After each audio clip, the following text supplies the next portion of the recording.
So dito nga tagilid ang Gilas sa dalawang tune-up game na nangyari kontra Turkey at Poland. Dismayado talaga si CTC sa bagay na to kahit napuri ng dalawang team na to ang Gilas hindi sapat ang mga papuri na yan dahil kung sa tune-up game nga raw na nangyari tagilid na ang Gilas, what if pa sa oras na makaharap na ang Latvia at Georgia sa isang FIBA Olympic game. Kaya ngayon talagang araw na sobrang laki ng problema na kinakaharap nitong si CTC sa kanyang Gilas Pilipinas team. Magiging epektibo pa kaya ang sistema nitong si Coach Tim para sa FIBA OQT at ang malaking katanungan kung kakayanin nga raw ba ng Gilas Pilipinas ang dalawang team na yan sa Group B. Iyan ang pag-uusapan natin sa unang naging tune-up game ng Gilas kontra Mustang Taiwan nagawa nilang manalo sa friendly game na to. But take note na wala ang tatlong former NBA dyan na si Howard, DeMarcus Cousins at Quinn Cook. At ang mga nakaharap nga lang nila dyan itong former PBA player na si Alex Cabagnot at ang higanting sentro na si Sam Digara.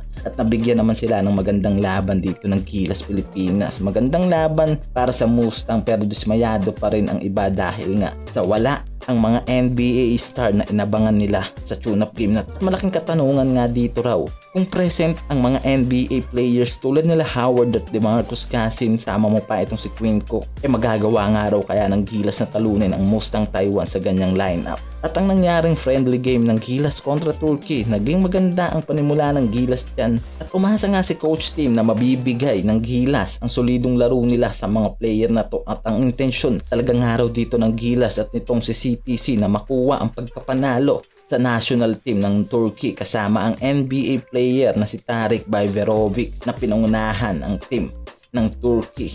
Pero bigo nga ang Gilas sa tune-up game na yan kahit pinangunahan pa nila Justin Brownlee with 21 points and Junmar Fajardo with 17 points and 11 rebounds. Hindi pa rin nga raw naging sapat ang averaging ng dalawang player na yan para talunin ang Turkey. Kaya naman talagang dismayado sa unang laban pa lang na to ang Gilas Pilipinas team, lalo na itong si Coach Tim Cone. At pagdating sa national team ng Poland sa second game tune-up game ng ating Gilas Pilipinas kontra sa number 15 world rank na Poland, at ang lineup nito na talagang araw na solido sama ang point guard na naglalaro sa San Antonio Spurs na si Jeremy Sohan. Malaking bagay nga raw sana kung natalo ng Gilas team ang national team ng Poland at talagang lalaki ang kumpiyansa ng Gilas Pilipinas na matalo ang dalawang team na Georgia at Latvia sa FIBA OQT, lalo na nasa silver lining ang mga team na ating makakaharap. Matinding preparation na nga lang daw para matalo ang Latvia at Georgia kung sakaling natalo natin ang dalawang team na to sa tune-up game. Kaso nga